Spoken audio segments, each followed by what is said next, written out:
the way the Femtinos have come in with examples, and it's been very visual and quite practical and tactile. A lot of the people we work with like the touch, taste and sensations of things.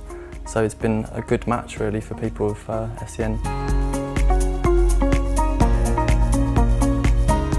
They haven't just kept it like science, they've made it really fun by getting it crafty.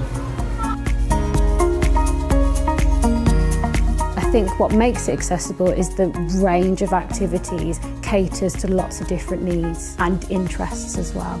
We definitely don't run these kind of activities which combine science and art and are this interactive. It's been a great learning curve for us, learning about the children we work with, and yeah, there's nothing out there like this, definitely in this area.